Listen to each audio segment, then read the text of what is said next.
Donc on commence par le texte en rapport avec la prédication. Ce sera Genèse 14, tout le chapitre, les 24 versets.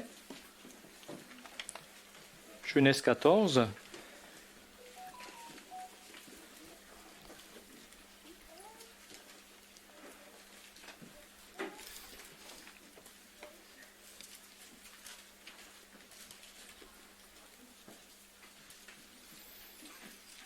Dans le temps d'Amraphel, roi de Shinéar, d'Arjouk, roi d'Élazar, de Kédorlaomer, roi d'Élam, et de Tidéal, roi de Gojim, il arriva qu'ils firent la guerre à Béra, roi de Sodome, à Birsha, roi de Gomorre, à Shinéab, roi d'Adma, à Sheméber, roi de Tséboïm, et au roi de Béla, qui est Tsoar.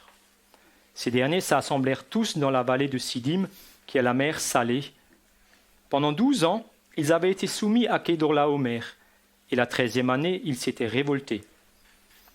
Mais la 14e année, Kédorlaomer et les rois qui étaient avec lui se mirent en marche, et ils bâtirent les Réphaïm à Ashteroth-Karnaïm, les Uzim à Ham, les Émim à Shavé-Kirjataïm, et les Horiens dans leurs montagnes de Séhir, jusqu'aux chênes de Paran, qui est près du désert. Puis ils s'en retournèrent, vinrent à En-Mishpa, qui est Kadès, et bâtirent les Amalécites sur tout leur territoire, ainsi que les Amoréens établis à Hatzatson-Tamar. Alors s'avancèrent le roi de Sodome, le roi de Gomorre, le roi d'Adma, le roi de Tséboïm et le roi de Béla, qui est Tsoar. Et ils se rangèrent en bataille contre eux dans la vallée de Sidim, contre Kédorlaomer, roi d'Élam, Tidéal, roi de Gojim, Amraphel, roi de Shinéar, et Arjouk, roi d'Élazar. 4 rois contre 5. La vallée de Sidim était couverte de puits de bitume. Le roi de Sodome et celui de Gomorre prirent la fuite et y tombèrent. Le reste s'enfuit vers la montagne. Les vainqueurs enlevèrent toutes les richesses de Sodome et de Gomorre et toutes leurs provisions, et ils s'en allèrent. Ils enlevèrent aussi avec ses biens Lot, fils du frère d'Abram, qui demeurait à Sodome, et ils s'en allèrent. Un fuyard vient l'annoncer à Abram, l'Hébreu. Celui-ci habitait parmi les chênes de Mamré l'Amoréen, frère d'Eshcol et frère d'Aner, qui avait fait alliance avec Abram. Dès qu'Abram eut appris que son frère avait été fait prisonnier, il arma 318 de ses plus braves serviteurs nés dans sa maison, et il poursuivit les rois jusqu'à Dan.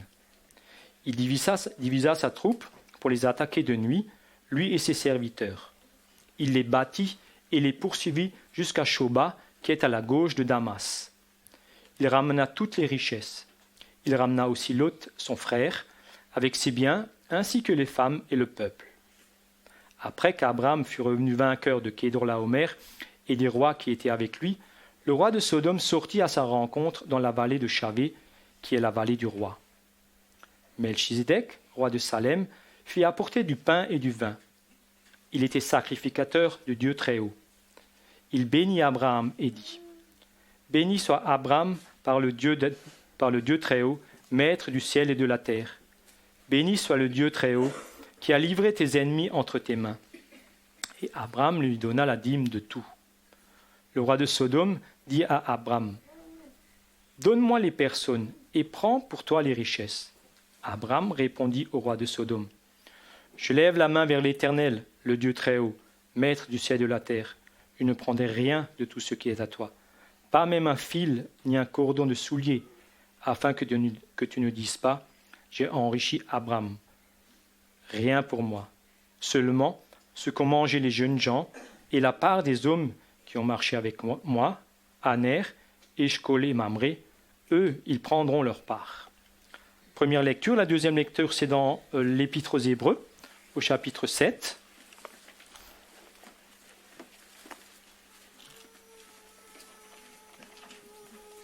Les 10 premiers versets. Hébreux 7.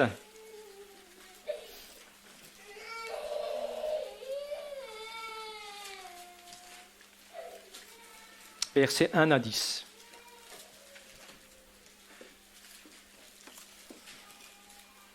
En effet, ce Melchizedek était roi de Salem, sacrificateur du Dieu Très-Haut. Il alla au-devant d'Abraham lorsqu'il revenait de la défaite des rois.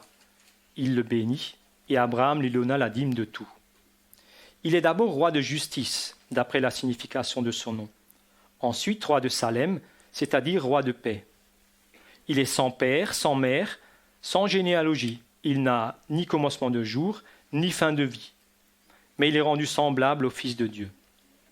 Ce Melchizedek demeure sacrificateur à perpétuité.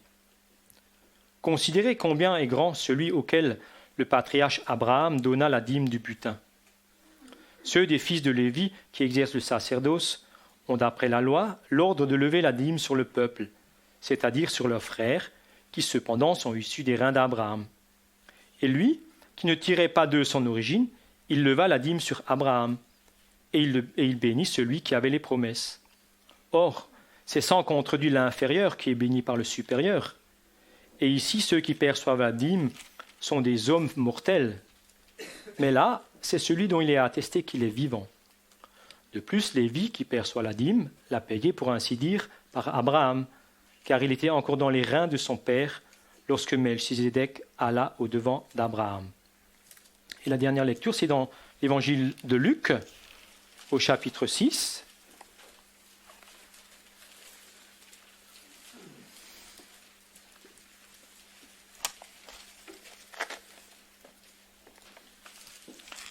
Les versets 27 à 36. Luc 6, 27 à 36. Mais je vous dis, à vous qui m'écoutez, aimez vos ennemis, faites du bien à ceux qui vous haïssent, bénissez ceux qui vous maudissent, priez pour ceux qui vous maltraitent. Si quelqu'un te frappe sur une joue, présente-lui aussi l'autre. Si quelqu'un prend ton manteau, ne l'empêche pas de prendre aussi ta tunique. Donne à quiconque te demande et ne réclame pas ton bien à celui qui s'en empare. Ce que vous voulez que les hommes fassent pour vous, faites-le de même pour eux. Si vous aimez ceux qui vous aiment, quel gré vous en saura-t-on? Les pécheurs aussi aiment ceux qui les aiment. Si vous faites du bien à ceux qui vous font du bien, quel gré vous en saura-t-on? Les pécheurs aussi agissent de même. Et si vous prêtez à ceux de qui vous espérez recevoir, quel gré vous en saura-t-on? Les pécheurs aussi prêtent afin de recevoir l'appareil. Mais aimez vos ennemis, faites du bien et prêtez sans rien espérer. Et votre récompense sera grande et vous serez fils du Très-Haut, car il est bon pour les ingrats et pour les méchants. Soyez donc miséricordieux, comme votre Père est miséricordieux. Jusqu'ici la lecture et je laisse toute la place pour la prédication.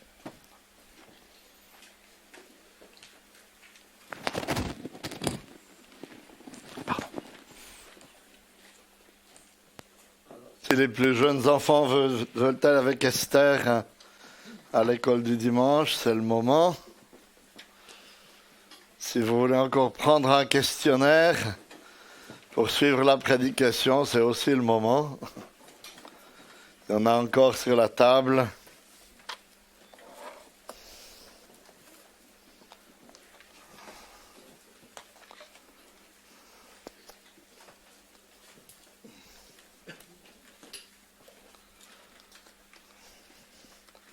Et je vous encourage à garder votre Bible ouverte devant vous sur ce texte de Genèse chapitre 14.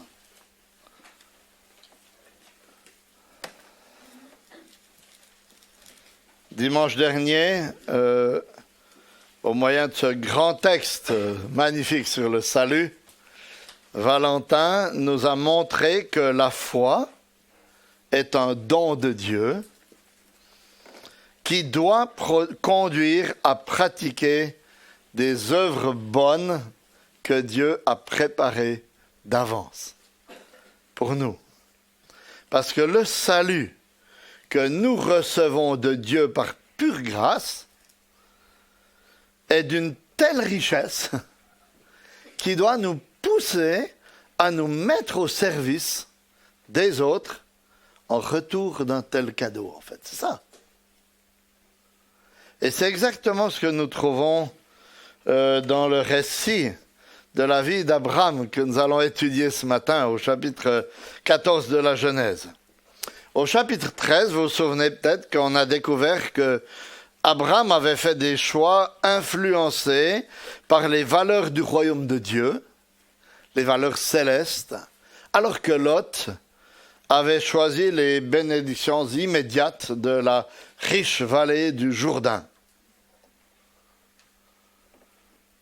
et de ces villes impies de Sodome et de Gomorrhe. Et nous avons vu que Dieu a béni Abraham, attestant ainsi que c'est le choix à faire, le choix fixé sur les valeurs célestes, les valeurs éternelles. Parce que c'est là que se trouvent les vraies bénédictions qui durent à toujours. Et c'est ainsi qu'on a compris, en fait, qu'en tant que chrétien, en tant que descendant d'Abraham, le croyant, il nous faut vivre et faire nos choix aujourd'hui, aussi dans la perspective de ces réalités célestes.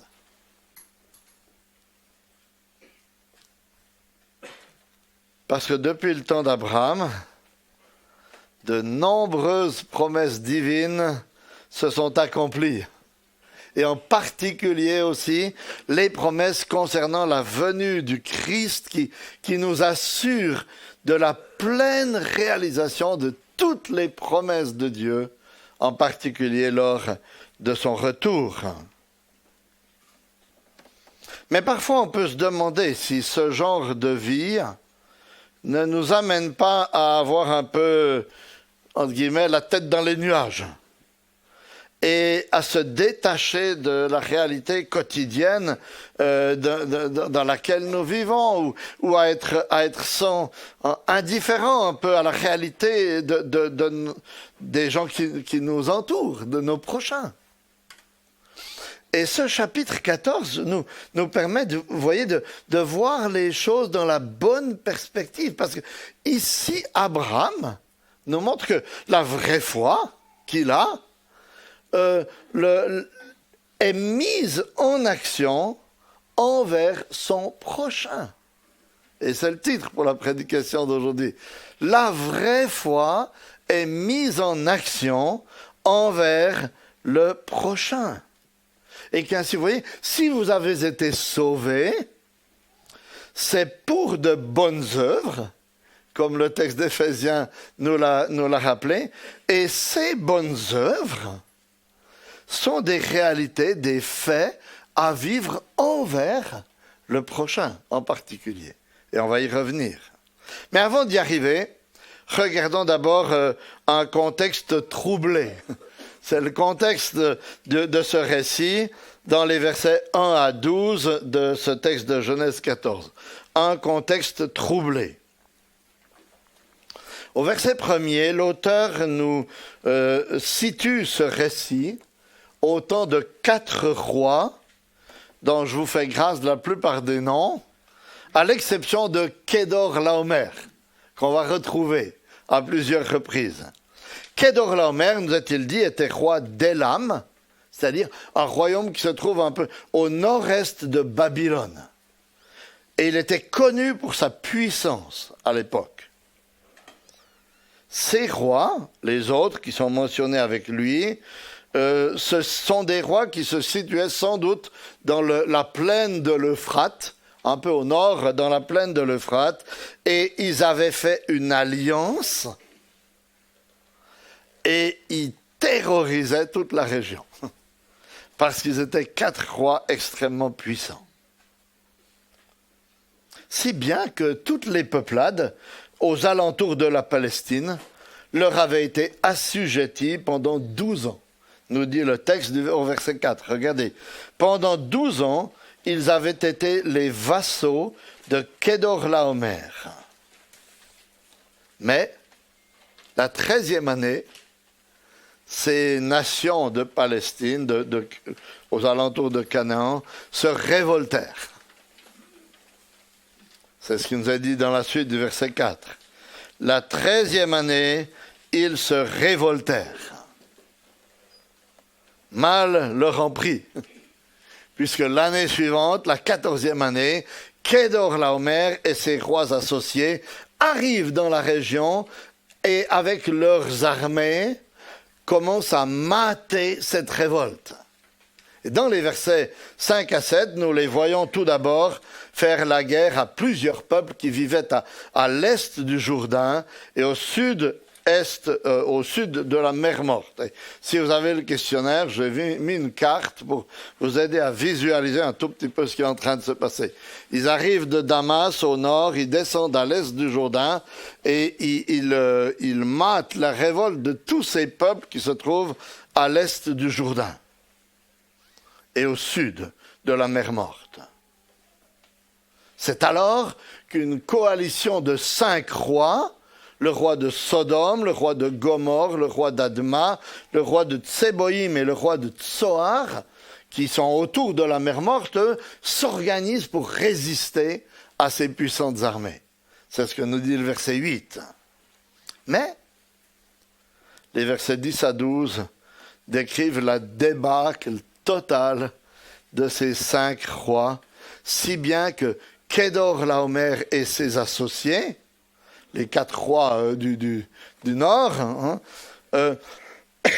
pillent les villes de Sodome et Gomorre et ils emportent avec eux tous les biens, toutes les personnes de ces villes, y compris Lot, le neveu d'Abraham qui habitait Sodome. Regardez verset 12. Ils prirent aussi avec ses biens Lot, le frère d'Abraham, et ils s'en allèrent.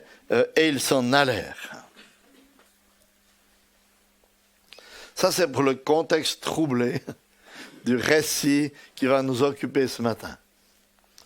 Et peut-être qu'à première vue, vous ne vous sentez pas tellement concerné. Vous dites, bon, c'est une histoire, une guerre il y a 4000 ans en Palestine. Qu'est-ce que ça a à faire avec moi?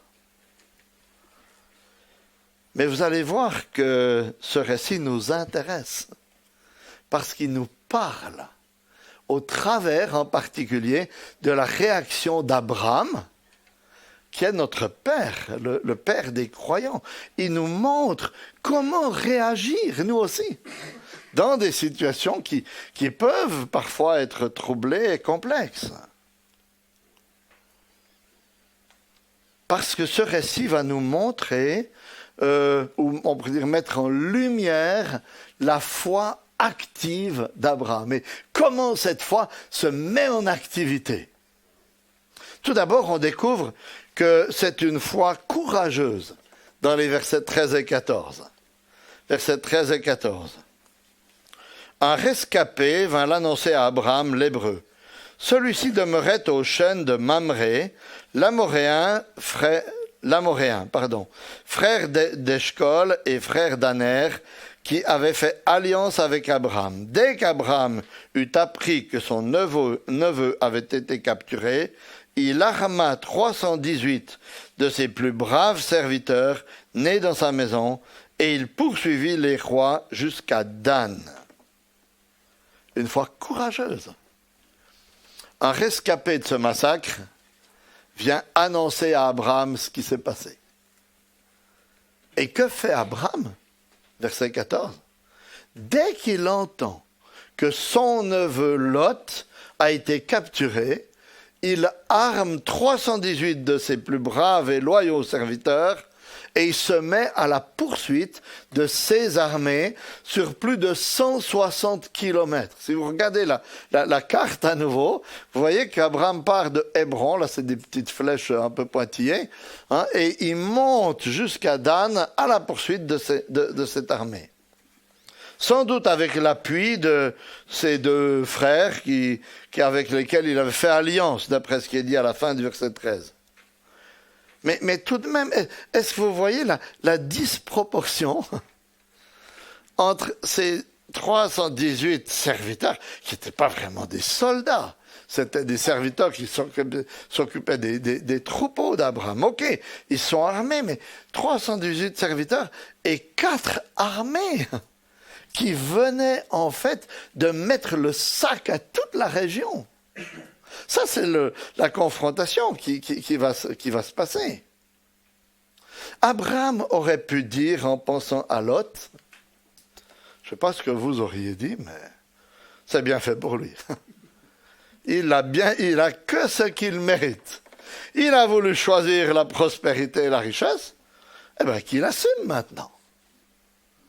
Il aurait aussi pu, un petit peu plus pieux, rester vers son autel, sous son chêne, à Mamré, et prier pour lui en disant « Paix à son âme, je ne peux rien faire pour lui, car ses armées sont trop fortes pour moi. » Vous voyez, et c'est peut-être ce qu'on serait tenté de faire, n'est-ce pas, en voyant une telle situation. Mais non, la foi d'Abraham en Dieu l'amène à être courageux et à prendre une décision courageuse pour le bien de son prochain. De Lot, mais pas seulement de Lot. On va le voir aussi pour tous les gens de ces villes impies, de Sodome et de Gomorrhe en particulier. Et voyez, c'est frappant parce que le fait qu'il ait les yeux fixés sur la réalité spirituelle et céleste ne l'empêche pas de se préoccuper de la réalité matérielle et immédiate de son neveu et de ceux qui ont été emportés avec lui. Il n'y a pas d'opposition entre les deux. Le fait, vous voyez, d'aspirer à la cité céleste, au retour du Seigneur, ne doit pas nous amener à nous désintéresser de la vie et des souffrances, des misères par lesquelles peuvent passer nos prochains parfois. Ainsi, Abraham démontre que la foi véritable ne doit pas nous amener à nous préoccuper premièrement de notre propre bien-être, de notre confort, de notre sécurité, mais des autres, et en particulier des prochains, pour lesquels, qui se trouvent parfois dans des situations difficiles. Et cela s'applique très clairement à notre vie de foi aujourd'hui. Parce que s'il est vrai que la foi est un acte personnel, c'est chacun d'entre nous qui doit répondre à l'appel de Dieu et placer personnellement sa foi en Jésus-Christ et faire confiance à Dieu. Mais cette foi personnelle doit se manifester dans des actes concrets, courageux, altruistes envers le prochain. Et ça, c'est l'enseignement de tout le Nouveau Testament. Parce que dans l'Église, Dieu nous place les uns à côté des autres pour que nous prenions soin les uns des autres. Et même pour que nous prenions soin de ceux qui ne sont peut-être pas assis dans la même salle que nous, mais de nos frères et sœurs au loin, parfois dans des situations de détresse telles que nous avons de la peine à les imaginer. Vous voyez, il me semble important, à partir de cette histoire, de souligner que la vraie foi, je le répète parce que je crois que c'est vraiment important pour nous aujourd'hui, la vraie foi n'est pas tournée vers nous-mêmes, mais vers les autres, comme Abraham le montre bien ici. Et je crois qu'avec l'individualisme ambiant et les progrès technologiques de ces dernières décennies, le streaming, les podcasts, les webinaires, tous ces mots français qui m'échappent dans une large mesure, il y a un danger. Il y a beaucoup de bonnes choses, hein, mais il y a un danger qui consiste, vous voyez, à croire que entretenir ma propre foi en écoutant ces choses tout seul chez moi, c'est équivalent à faire des bonnes œuvres. C'est pas le cas. Bien sûr, ces choses peuvent être très utiles pour encourager ma foi, pour m'aider à comprendre les choses, mais ça doit m'amener à la pratique, vers les autres, à être tourné vers les autres. Vous voyez, ces bonnes œuvres pour lesquelles nous avons été sauvés consistent à nous préoccuper des autres. Et si diverses de ces écoutes ne vous poussent pas à l'action envers les autres, c'est qu'il y a un problème, à quelque part. C'est que vous les employez de la mauvaise manière. Alors quand vous venez au culte, ne vous posez pas d'abord la question, qu'est-ce que je vais y recevoir? Mais plutôt, qu'est-ce que je vais pouvoir y donner? Par mon attitude, par mon sourire masqué, par ma participation, par ma considération pour les autres, voyez? Puis pendant toute la semaine, demandez-vous quels actes courageux vous pourriez faire pour votre prochain. Sans doute vous n'allez pas attaquer 4 rois à vous tout seul, mais quels actes courageux? Un téléphone, une visite ou je sais pas, ou autre chose. Prendre soin d'une personne ou d'une autre. C'est ce que Paul écrit aux Galates. Dans Galates 6:10, il dit « Ainsi donc, pendant que nous en avons l'occasion, pratiquons le bien envers tous et surtout envers les frères en la foi. » Pendant la semaine, réfléchissez à ça. Quelle occasion j'ai pour pratiquer le bien envers tous et en particulier envers les frères et sœurs. Parce que vous voyez, la vraie foi doit conduire à l'action et même à des actions courageuses, en particulier envers notre prochain.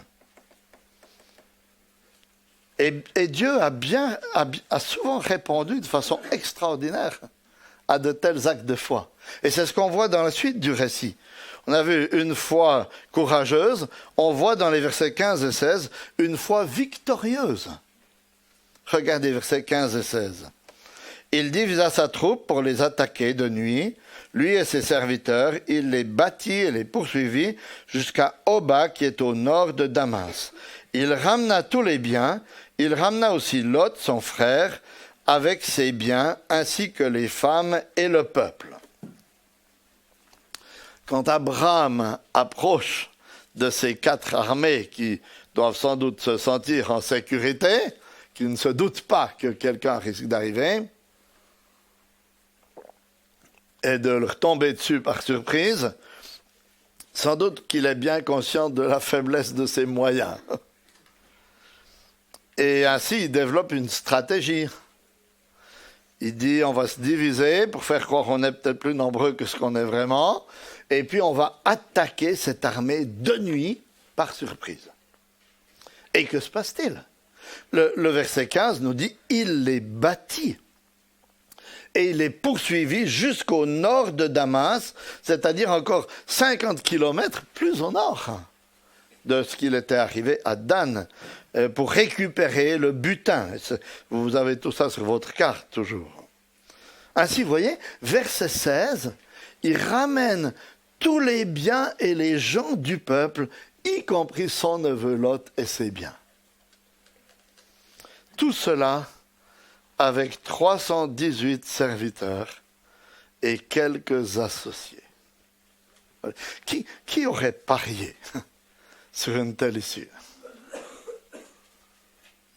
Mais quand vous regardez l'histoire biblique, vous constatez que c'est en général de cette manière que Dieu agit et qu'il accorde la victoire à son peuple.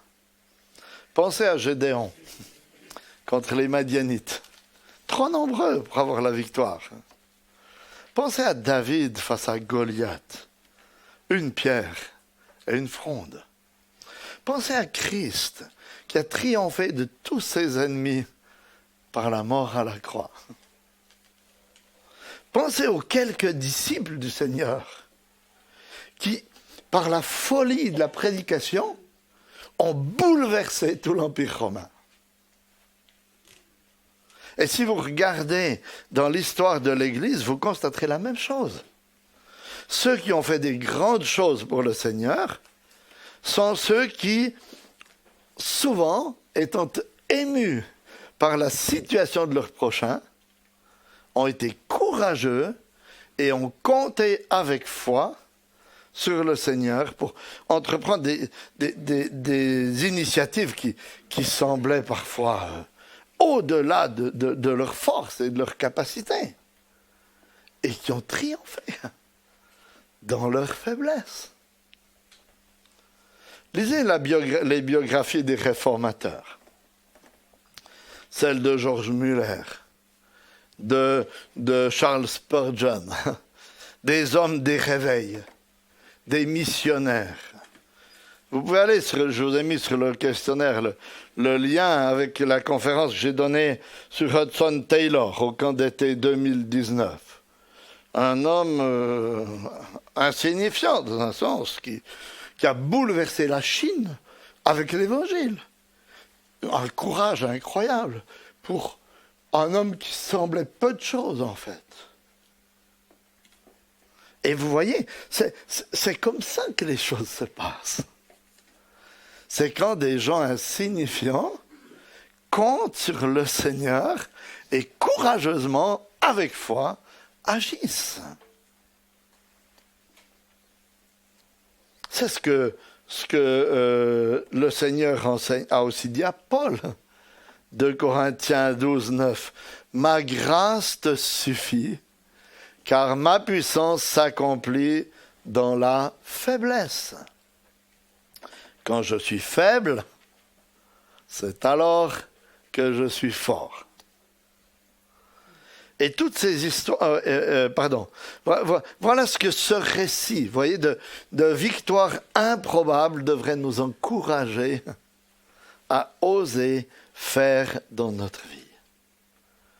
Avec foi, comme notre père Abraham, nous engager dans des œuvres qui nous dépassent pour l'avancement du royaume de Dieu, en comptant sur la force et l'intervention du Seigneur. Alors qu'il rentre avec tous ses biens, Abraham rencontre 2 rois, le roi de Sodome et Melchisédek. Et cette rencontre va nous permettre de découvrir, on pourrait dire, le fondement où se trouve l'enracinement de la foi d'Abraham. C'est pourquoi j'ai intitulé ce point « Une foi pieuse ». On a vu un contexte troublé, une foi courageuse, une foi victorieuse et une foi pieuse. C'est les versets 17 à 20.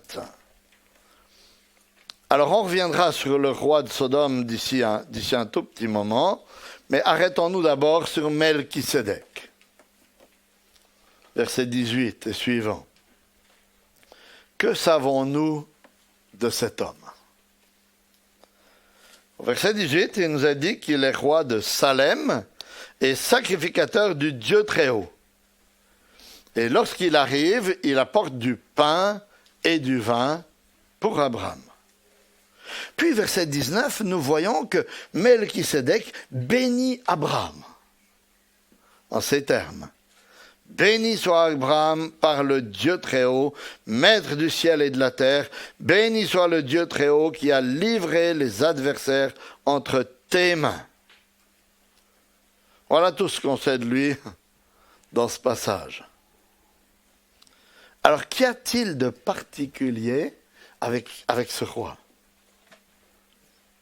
D'abord, c'est que quand on lit cette histoire, on a l'impression qu'il tombe un peu, entre guillemets, du ciel.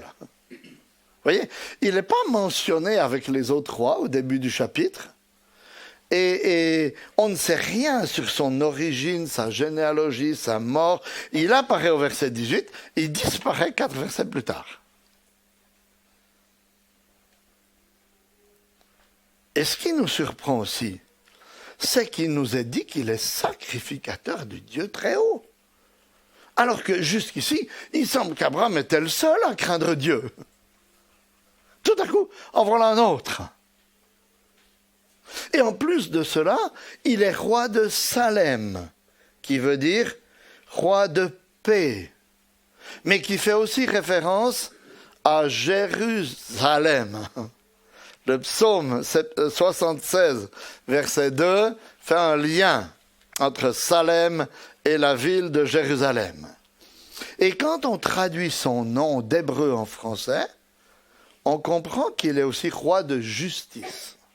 Parce que Melech en hébreu veut dire roi, et Tzadok veut dire justice. Ainsi, il est sacrificateur et roi. Alors que dans l'Ancien Testament, on n'avait pas le droit de cumuler ces offices sans tomber sous le jugement de Dieu, comme le roi Saül et le roi Osias, qui ont voulu offrir des sacrifices alors qu'ils étaient rois. Plus encore, on découvre que ce Melchisédek, qui est sacrificateur et roi du Dieu très haut, bénit Abraham. Alors qu'il était celui qui avait reçu les promesses de Dieu. Est-ce qu'il pouvait y avoir quelqu'un de plus grand qu'Abraham? Oui. Parce que comme le dit l'Épître aux Hébreux, chapitre 7, verset 7, « Or, c'est sans contredit l'inférieur qui est béni par le supérieur. » Donc le texte, par cet acte, le texte atteste que Melchisédek est plus grand qu'Abraham, puisqu'il bénit Abraham.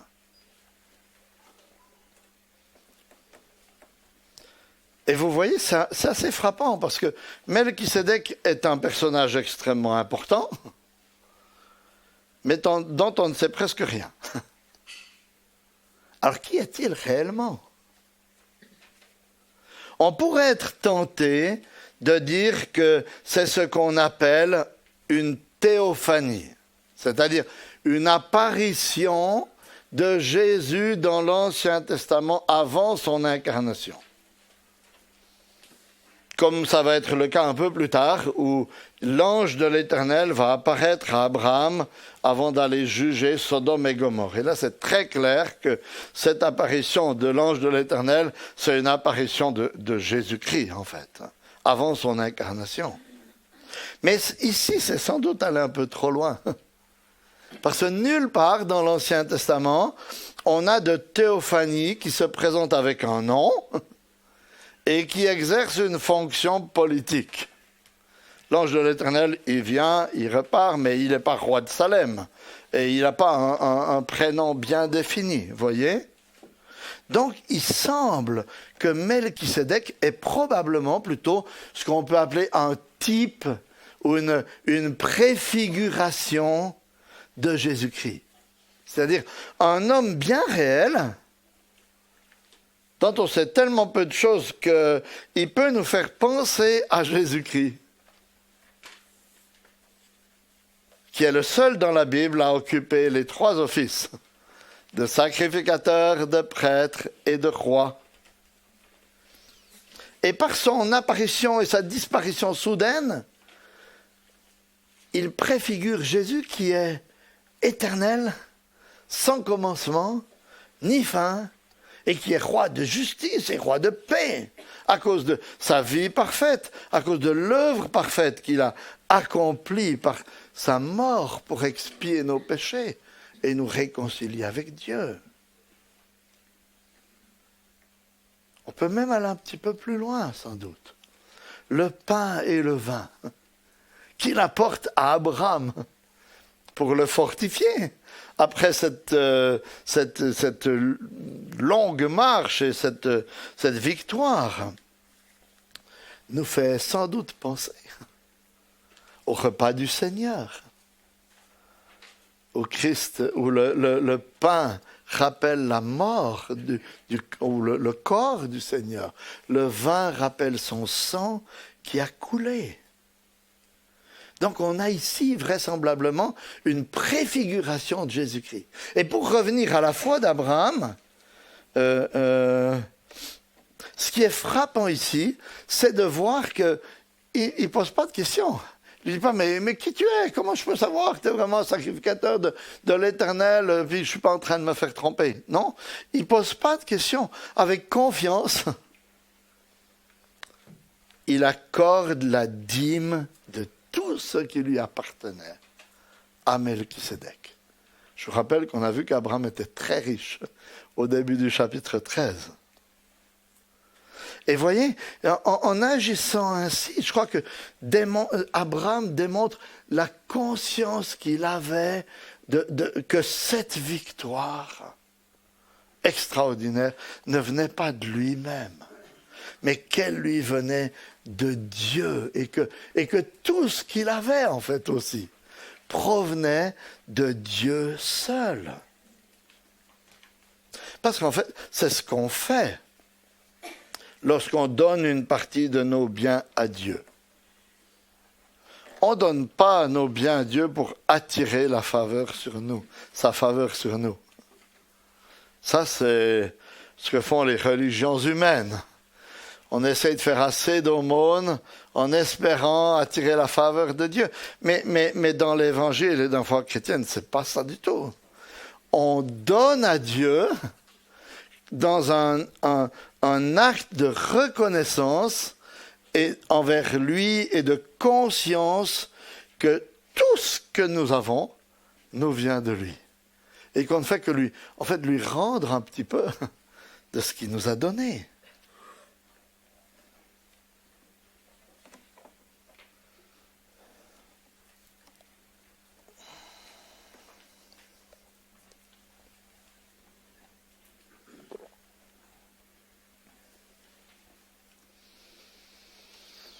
Parce que toutes les œuvres que nous faisons pour les autres, toutes les victoires que nous voyons dans notre vie, toute l'aide que nous pouvons apporter,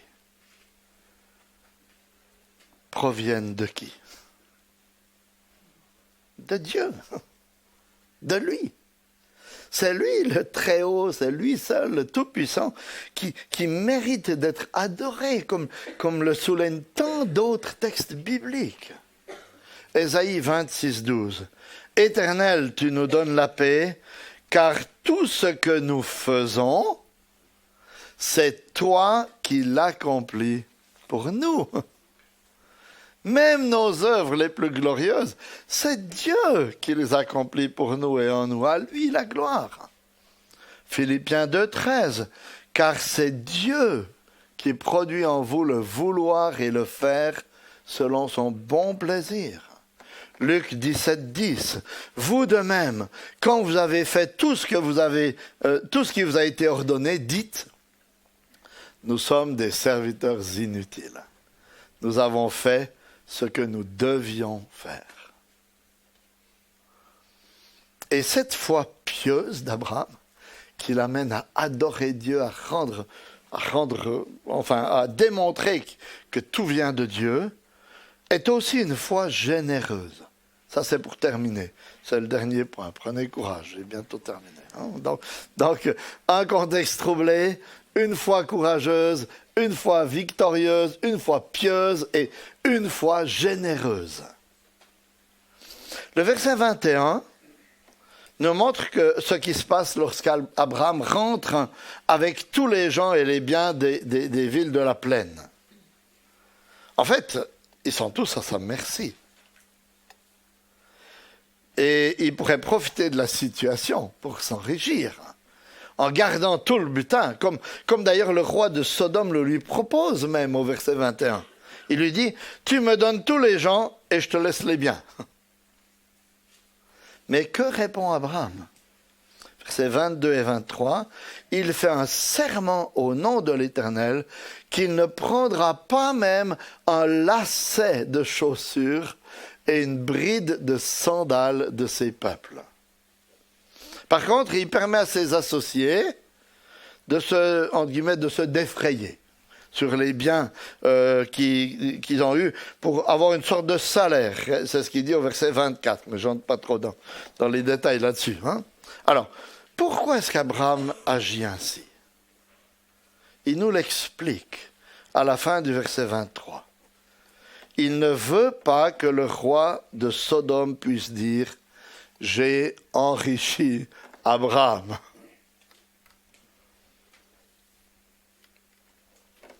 C'est-à-dire qu'Abraham ne voulait pas qu'on puisse dire que sa richesse provenait d'avoir, entre guillemets, profité de la vulnérabilité de ce roi païen qui se trouvait dans une situation de faiblesse.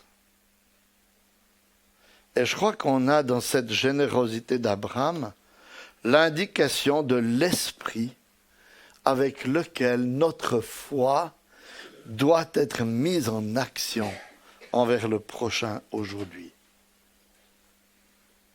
Parce que comme Jésus nous l'enseigne dans le texte de Luc 6 que nous avons lu tout à l'heure, que Pierre a lu tout à l'heure, nos bonnes œuvres doivent être des actes de grâce, des actes gratuits, qui, en fait, jaillissent de la miséricorde que Dieu a eue pour nous.